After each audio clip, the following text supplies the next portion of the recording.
오늘 말씀 주제는 성령의 선물입니다. 말씀을 선포할 때 많은 영감과 은혜를 받으시기를 간절히 바랍니다. 베드로는 성도들에게 먼저 회개하라고 촉구합니다. 베드로는 절망 가운데 있는 청중들을 향하여 그들에게 여전히 희망이 있음을 알려줍니다. 곧 회개하고 제사함을 위하여 세례를 받으라고 권하였습니다. 회개는 단순히 슬픔의 감정을 자아내거나 심적인 변화를 의미하지는 않습니다. 이는 죄된 삶에서 완전히 방향을 전환하여 적극적으로 하나님을 향하여 살아가는 상황을 의미합니다. 이 말은 마음의 완전한 변화와 죄의 고백 그 자체를 의미하는 것이죠. 마음의 변화란 전인격적인 변화를 말하며 죄와 불신에서 떠나 그리스도에게 향하는 인격 그리고 신앙과 그리스도를 통한 성결로 나아가는 인격의 완전한 변화를 의미합니다. 이것이 바로 성령님께서 주시는 선물인 것이죠. 우리의 삶이 달라지는 이유가 성령님께서 우리에게 찾아오셔서 완전한 하나님의 자녀로 이 땅에서의 사명의 삶을 살아가기 위해서 내리시는 전인격적인 변화가 바로 성령의 선물입니다. 이러한 회개의 메시지는 여러 번 반복되어 나타납니다. 회개의 중요성을 우리에게 필시적으로 알리시려 하시는 주님의 진심이 드러나 보이는 것입니다. 또한 베드로는 회개와 세례를 죄 사함과 연결시키고 있죠. 이 말은 사람들에게 익숙한 것이었습니다. 왜냐하면 세례 요한이 광야에서 죄 사함을 받는 회개의 세례를 전파하였고 예수께서도 천국 복음을 전하실 때 회개를 중점적으로 가르치셨기 때문입니다. 여기에서 말하는 세례는 유대교에서 시행해왔던 회개와 사죄의 외적 상징으로서의 물 세례와는 판이하게 구별됩니다. 왜냐하면 베드로가 말한 세례는 예수 그리스도의 이름으로 받는 세례일 뿐만 아니라 성령을 받는 일과 관련된 세례이기 때문입니다. 한편 여기서 세례를 받으라는 명령은 죄사함을 얻으라는 구문과 연관해서 본다면 여러 견해가 제시됩니다. 첫 번째는 회개와 세례가 사죄의 요인이 된다는 견해입니다. 한글개혁 성경에는 세례를 받고 죄사함을 얻으라고 번역되어 있어서 마치 세례가 죄사함 곧 구원의 전제 조건인 것처럼 기술되어 있습니다. 이 견해에 따르면 구원을 받기 위해서는 세례가 필수적이라고 합니다. 그러나 이것은 외형상 이신득이 곧 믿음으로 구원을 얻을 수 있다는 성경의 구원관과 일치하지 않습니다. 예수께서도 저를 믿는 자마다 멸망치 않고 영생을 얻을 수 있음을 말씀하셨고 사도 바울 또한 그리스도가 자신을 복음 사역자로 세운 목적은 세례를 주기 위함이 아니라 오직 복음을 전하게 함이라고 말하였습니다. 사도 바울의 이 말은 세례가 구원의 전제 조건이나 필수 조건이 아님을 명백히 밝힌 것이죠. 두 번째 견해로는 제사함의 근거로 세례를 받아야 하는 것으로 해석하는 견해입니다. 이 견해에 의하면 이 구절에서 사용되는 전치사 무엇에 근거하여 라고 번역됩니다. 그러나 여기에서 근거하여란 의미보다 의도나 방향으로서 해석하는 것이 더 자연스럽습니다. 따라서 이 구절을 번역하면 세례를 받으라 너의 죄사함을 근거로서가 된다는 것입니다. 세 번째 견해로는 각각 세례를 받고의 구절을 삽입구로 취하는 견해입니다. 따라서 이 견해에 의하면 회개하여 죄사함을 얻으라고 자연스럽게 연결되어집니다. 왜냐하면 본절에서 세례를 받으라는 의미는 물세례가 아니라 예수의 이름으로 받는 세례이기 때문이죠. 즉 유대인들이 생각하던 세례와는 질적으로 다른 예수님의 이름에 따른 세례가 강조됩니다. 예수만을 믿으라는 의미를 지닐 때 그 세례는 제사함과 구원의 근거가 될 수 있겠죠. 베드로는 하나님이 선물로 주시는 성령을 받아야 한다고 강조합니다. 성령으로 말미암아 하나님 아버지라 부를 수 있으며 예수를 주라 고백할 수가 있기 때문입니다. 성령을 선물로 받는 것은 하나님의 자녀됨에 대한 확증이요, 하나님 나라를 상속할 수 있는 후사가 되었음을 보증하는 것입니다. 생전에 주님께서는 성령을 보내주시겠다고 여러 번 약속하셨습니다. 주님의 승천 이후 50일이 경과한 다음 그 약속이 실제로 성취된 사건을 본문은 담고 있습니다. 주님의 제자들은 물론이거니와 당시 원근 각지에서 몰려든 성도들은 오순절에 강력한 성령 체험을 입었습니다. 이른바 성령 세례가 그것입니다. 이 같은 성령 세례를 경험함으로 제자들은 비로소 자신들의 사명을 능동적으로 감당하게 되었으며 각지에 흩어진 성도들이 교회를 조직하게 되었죠. 그러므로 오순절 성령 강림 사건은 기독교의 탄생일이라 할 수 있습니다. 성도 여러분, 이 같은 맥락에서 볼 때 성도나 교회 모두는 오순절 성령 강림 사건을 소홀히 취급해서는 안 됩니다. 개신교, 특히 오늘날의 교회와 성도는 현 상황에 몰두하여 과거의 획기적 사건을 망각할 때가 있습니다. 그러나 오순절의 성령 강림이 교회의 시작이었음을 상기하면서 하나님께서 성령을 보내시는 이유와 목적을 분별해야 합니다. 그리고 그런 날에 헌신해야 합니다. 죄의 자녀였던 우리를 하나님께서는 사랑하실 수 없으셨습니다. 하지만 우리를 친히 피를 흘려주신 예수 그리스도로 인해 하나님은 우리를 용서하시고 축복하시기로 하셨습니다. 그 은혜를 우리는 절대적으로 유념하고 살아가야 합니다. 우리는 인간이기에 잠시 망각하고 사탄에게 미혹될 수 있습니다. 그러나 너무 관용적인 이해는 한 사람을 방관하는 경우가 생길 수도 있죠. 오늘 우리의 머리에서 판단되는 이해는 그렇게 버려진 영혼들을 더 망쳐버릴 수 있는 위험성을 지니고 있기에 늘 조심해야 합니다. 그래서 하나님의 사랑이 더욱더 절실하게 필요한 것입니다. 우리는 호흡이 없으면 살 수 없는 존재들입니다. 그런 공기 중에 제공되는 우리의 생명이 너무나 당연시 될 때가 많이 있지 않습니까? 우리는 무한대로 제공되어지는 공기를 당연시하고 무관하게 여기는 태도 역시 옳지 못하듯이 십자가에 우리를 위해서 희생하시는 예수님의 사랑을 너무나도 잘 잊어버리고 산다는 것이죠. 이거 뭔가 잘못된 거 아닙니까? 우리의 삶이 예수 그리스도를 통해서 죄의 사함을 받고 성령을 선물로 받으라고 하는데 우리의 모양은 이 세상이 마지막이고 끝인 것처럼 살고 있지는 않으신가요? 아주 조심스러운 질문이지만 저의 전해지는 말씀은 당시의 요점을 빗나가서 양심의 화인을 맞고 좌절하시는 일이 없으시기를 깊이 당부드립니다. 삶에서 허락되는 시간은 많지 않은데 정말로 암 환자처럼 그렇게 짧은 시간에 시한부 인생을 산다면 우리의 삶의 태도는 달라지지 않을까요? 그런데 하나님께서 우리에게 부여해 주시는 복음을 전하는 시간이 제한되어 있는데 그렇게 살지 못하고 우리 마음대로 우리 안에서 선을 만들어가면서 신을 무시하는 태도는 결국 지옥으로 갈 수밖에 없는 것입니다. 우리는 지금까지 살아온 모습과는 멀어지고 하나님의 사람이 되어서 새 생명으로 거듭나 다른 모습으로 변화되어야 합니다. 세상 사람들과는 다르게 살아야 한다는 것이죠. 저도 한때는 주님을 멀리 떠나 타락한 생활을 하였습니다. 직장을 다니며 회식 자리에서 거침없이 구호를 외치고 술을 마시고 부어라 마셔라, 그러고는 2차로 또 다른 호프집에 가서 또 부어라 마셔라, 그렇게 술을 몇 차까지나 가나 생각지도 않고 계속 술집 이곳저곳 이동하였습니다.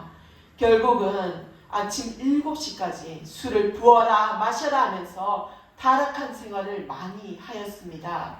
그런 삶이 지금의 제가 없고 그런 모습만 마냥 계속 이어졌다면 저는 하나님께 대적하는 마귀와도 다름없었을 것입니다. 지옥의 삶을 살고 곧바로 지옥으로 가게 되는 골치 아픈 인생이었던 것이죠. 성령의 선물이라는 본문의 구절을 묵상하면서 어떠한 이야기가 저의 뇌리에 떠올랐습니다. 이야기는 이렇습니다. 오래전 여우라는 소년이 있었습니다.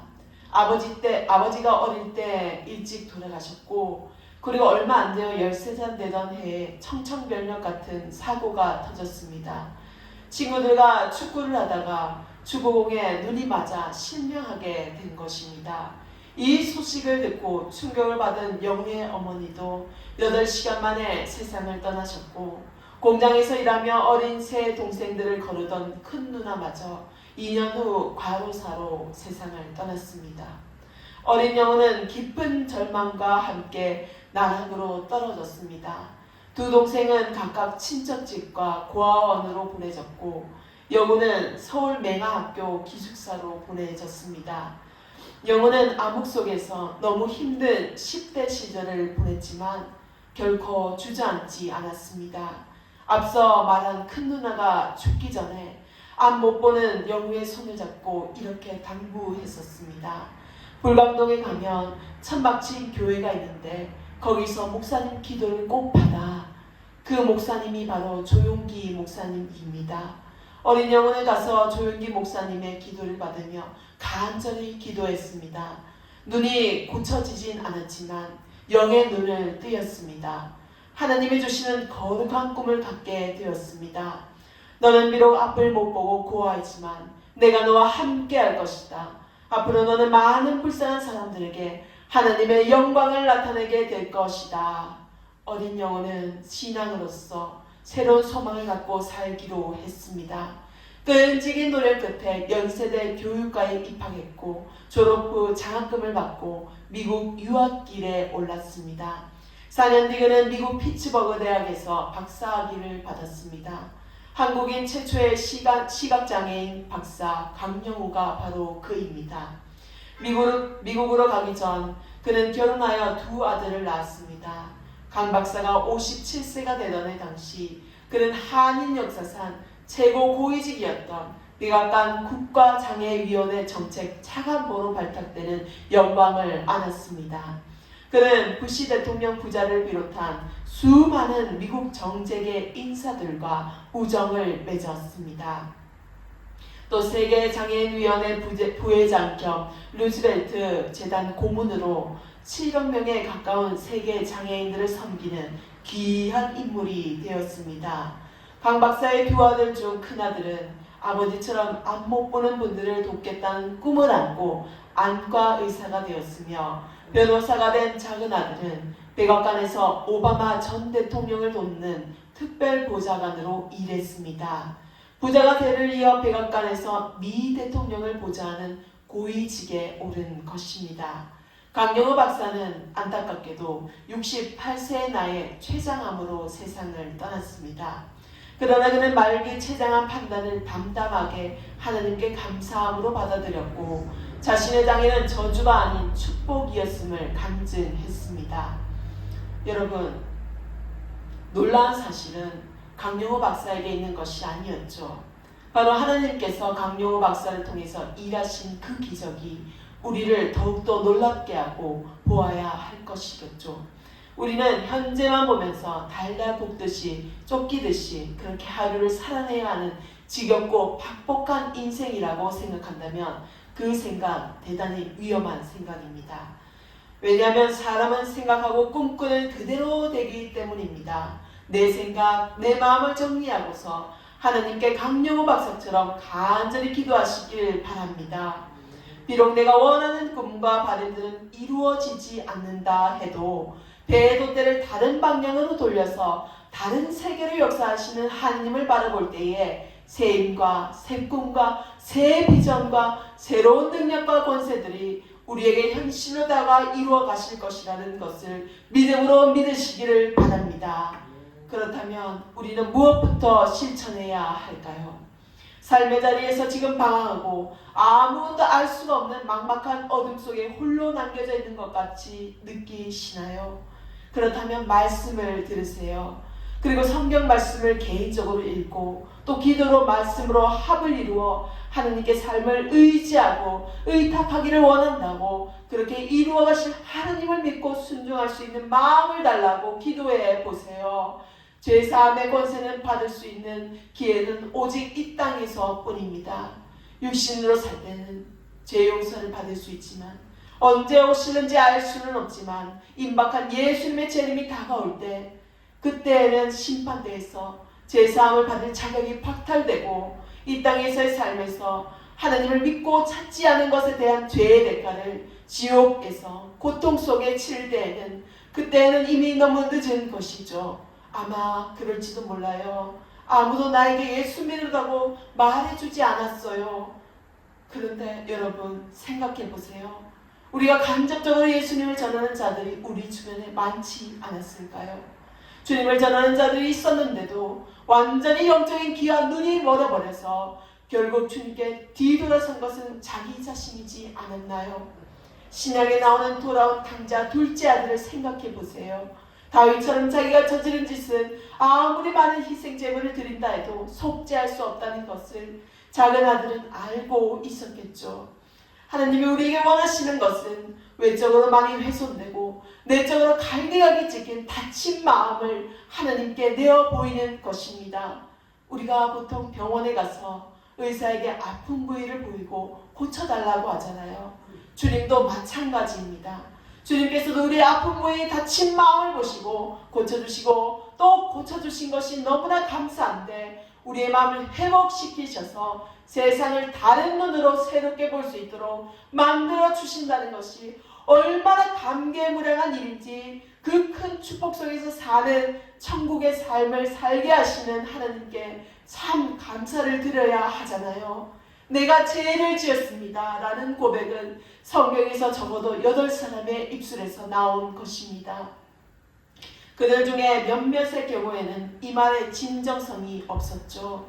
첫 번째 사람은 하나님의 심판이 애국을 황폐화시키고 있었을 때 이 말을 2번이나 했던 바로입니다.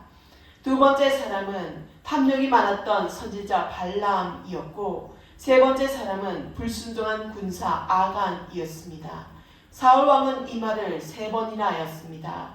그러나 그의 행위는 그가 진실로 그 말을 하였다는 것을 입증하지 못하죠. 그러나 다윗은 내가 죄를 지었나이다 라고 4번 말했지만 이 말을 할 때마다 다치고 아픈 마음, 즉 상한 심령으로 고백한 것이었죠. 이 젊은 둘째 탕자는 자기가 죄인임을 인정하였습니다.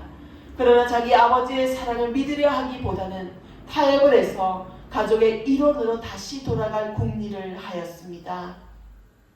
그는 자기 아버지를 잘 모르고 있어서 자기 아버지가 자기를 반갑게 맞아주고 자기를 용서해 주리라는 것을 인식하지 못했죠. 그래서 죄사함의 권세가 그렇게나 강조되고 있는 본문이 오늘의 말씀의 핵심적인 부분입니다. 자기가 살아온 나라들을 돌이켜보고 죄를 사함을 받기 위해서 죄인이라는 것을 인지하는 것, 거기서부터가 성령의 선물로 받기까지의 시작점이라는 것이죠. 우리의 영이 둔감하다면 아마 죄인이라는 것을 인지하지 못할지도 모릅니다. 그런데 그래도 괜찮습니다. 아직 늦지 않았어요. 주님께로 돌이키기에는요. 비록 주님 앞에서 나아갈 때에 전도 열매를 많이 맺어서 상급이 많은 것도 아니고 봉사와 헌신을 많이 해서 천국에 궁궐이 있는 것도 아니지만요. 중요한 것은 내 죄를 바라보고 하나님께 돌아와 뉘우치는 것, 그것이 얼마나 귀한 것인지 여러분 잘 아셔야 합니다. 그래서 죄사함을 받고 그 다음 주님께서 주시는 선물이 바로 성령님과 함께 동행하는 것 아닌가요? 천국의 상급과 궁궐은 없어도 천국에 가는 그 문턱을 밟는 그 자체로도 죄인인 우리가 얼마나 감격과 감사가 흐를까요? 피너츠라는 만화의 한 장면입니다. 루시라는 정신과 의사는 자신의 정신과 치료실에 앉아있고 그녀가 가장 좋아하는 환자 찰리 브라운이 등장합니다. 평상시와 같이 찰리는 자기 자신을 완전히 실패작으로 보고 있기 때문에 의기소침에 빠져 있죠. 찰리 브라운, 이쪽을 보세요라고 루시가 말합니다. 우리는 성공했을 때보다 실수했을 때 더 많은 것을 배운답니다. 이 말에 찰리 브라운이 대답합니다. 그렇다면 내가 세상에서 가장 똑똑한 사람이네요. 찰리 브라운의 개인 문제는 둘째 아들이 직면했던 그 문제들과는 몇 광년이나 떨어져 있습니다.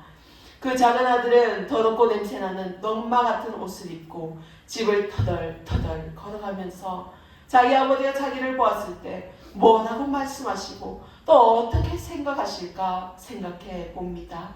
아버지가 자기를 내치실까? 거부에 대한 두려움은 어떤 사람들을 꼼짝달싹 못하게 할 만큼 강력한 감정인 것이죠. 아버지가 자기에게 일장훈계를 하신 후에 자기를 더 지켜보겠다고 하실까? 이제는 자기가 가장 천한 사람이 되었으니 집에서 부리는 종들이 자기를 함부로 내지는 않을까? 동네 사람들이 자기를 동네에 들어가게 내버려 두기는 할까? 그 사람들은 먼 나라에서 살았던 자기의 삶에 대해서 도대체 얼마나 알고 있는 것일까? 작은 아들은 죄의 씨앗을 뿌렸습니다. 그러나 지금 그는 실패라는 작물을 거두기를 간절히 바라고 있었습니다. 여러분, 이래서 죄가 무서운 것입니다. 자기 자신이 위축되고 양심이 찔려 죄책감으로 괴로워하고 내가 어떤 모습으로 비추어지는지에 대한 판단에 대한 두려움이 장악하게 되죠. 어느 마트에서 있었던 일입니다. 어떤 여자가 느닷없이 상대방과 대화를 나누다가 갑자기 옆 테이블에 앉아있던 어떤 아주머니의 등을 의자로 내리칩니다. 그리고 미친 듯이 소리 지르고 가까이 오면 죽여버리겠다고 개성을 지릅니다.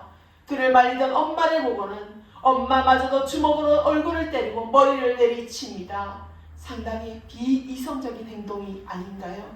그런데 말이죠, 여러분. 이 이야기의 주인공은 바로 저라는 것입니다. 저의 광기 어린 행동이 다른 알지도 못하는 사람에게까지 피해를 입게 만든 것이죠. 저는 고등학교 때부터 친구들로부터 욕을 참 많이 먹었습니다. 회사 생활을 하면서도 신입생 때는 집에 가라고 고함을 지르는 선임 선배의 분노에 저는 잠시 밖에 나와서 가만히 서 있었습니다.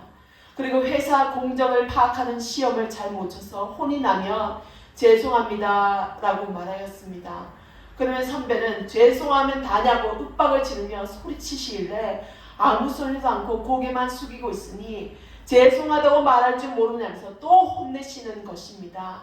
이래도 혼나고 저래도 혼나고 그래서 제 입사 동기들이 하나씩 그만두는 것을 많이 보았죠. 또 한 번은 선배에게 아부를 떨었더니 제 턱을 손으로 잡으시고는 두 눈을 정면으로 보시면서 그래 계속 그래야지 하시는데 정말 밤낮 없이 일하는 교대 생활이 먼지가 통하지 않게 하려고 입는 눈만 보이는 방진복이 사람의 정신을 점점 이상하게 만들어가는 것만 같았습니다. 그리고 신학교에 갔는데 제가 앉아있는 의자를 발로 툭툭 치고 통학버스를 내리고 가는데 등을 밀치고는 도망가 버리는 학생도 있었습니다. 사람에게 너무 C급을 먹으니 극도로 예민해지고 정신이 이상해져만 갔습니다. 세상 모든 사람들이 다 적으로 보였으니 갈 때마다 나를 욕하고 비웃는 것만 같았습니다. 그리고 솔직히 말하면 내 욕을 했다고 하더라도 대놓고 욕을 하지 않았다고 발뺌하면 저도 어쩔 도리가 없습니다. 그런 일이 너무 많으니 증거를 잡으면 잡을수록 더 악해지는 것은 바로 저 자신뿐이었으니까요. 성도 여러분, 상대에게 솔직하고 진실하게 대해주세요. 그 누군가를 비난하고 정죄했다면 직접 그 당사자에게 사과를 하는 게 맞습니다. 그렇지 않고 발뺌을 한다면 그 당사자만 정신질환자로 몰릴 수도 있죠. 바로 저처럼요. 맡길 수 있는 것은 맡겨야 하고 숨기지 말아야 합니다. 우리는 하느님이 우리를 전인격적으로 사랑하셔서 구원받은 것이지 하느님의 사랑이 기계적으로 우리를 구원하신 것은 아닙니다. 하느님은 세상을 사랑하십니다. 그럼에도 세상은 구원을 받지 못합니다.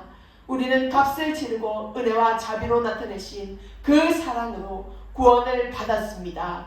사랑이 많으신 하느님은 우리가 마땅히 받아야 할 그것, 즉 심판을 우리에게 주시지 않았습니다.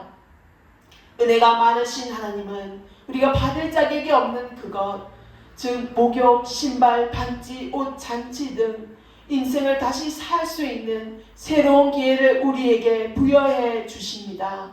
하나님은 사랑이 크시고 자비가 풍성하시며 은혜가 풍부하시니 얼마나 놀라운 아버지이신가요? 그리고 이 모든 것은 다 예수 그리스도 안에서 우리가 누릴 수 있다는 것입니다. 제사함으로 세례를 받고 예수 그리스도를 나의 구주로 영접하니 성령의 선물을 주시는 주님을 우리는 오늘도 만나고 다시 삶의 자리에서 하느님과 함께하는 기적같은 하루하루를 감사로 살아가시기를 주님의 이름으로 축원합니다. 기도하겠습니다. 주님 주신 생명과도 같은 영생의 기쁨을 허락하신 주님, 오늘도 이 자리에, 이 예배 자리에서 부족한 종을 통해서 주님께서 주신 말씀의 씨를 감히 뿌렸나이다.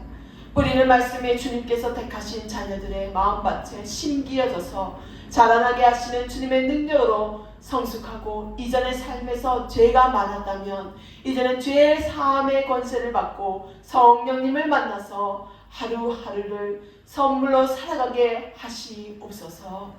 이 말씀이 돌짝밭이나 가시밭이나 땅 위에 떨어져서 새가 주워서 먹은 씨들이 있나이다. 미처 공급되지 못해서 자라날 복음의 씨가 없어서 주님을 만나지 못한 안타까운 영혼들을 위해서 기도드리나이다. 좋은 밭을 만들지 못해서 주님의 말씀을 받아먹지 못한 영혼들을 탓하지 마시고 저의 부족함을 채찍질하자 말씀이 생생한 복음의 씨앗이 되어서 그 어떤 돌같은 마음밭에서도 끄떡하지 않고 씨앗이 잘 뿌려져서 고른 땅이 되어 말씀의 물을 주어서 싹트는 새싹의 기쁨을 누릴 수 있게 하옵소서.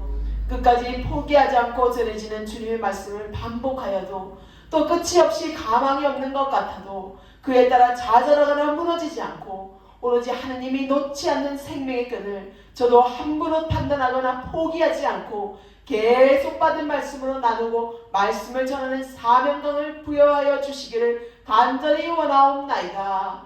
예배의 중심부에는 주님이 계시니 주님께서 우리를 지켜 보호하여 주시고 제사함이 성령의 선물을 받을 수 있는 열쇠라는 것을 늘 기억하사 닫힌 문을 말씀의 열쇠를 열게 하시는 기적같은 나날을 제공하여 주시는 예수 그리스도의 이름으로 기도드립니다. 아멘.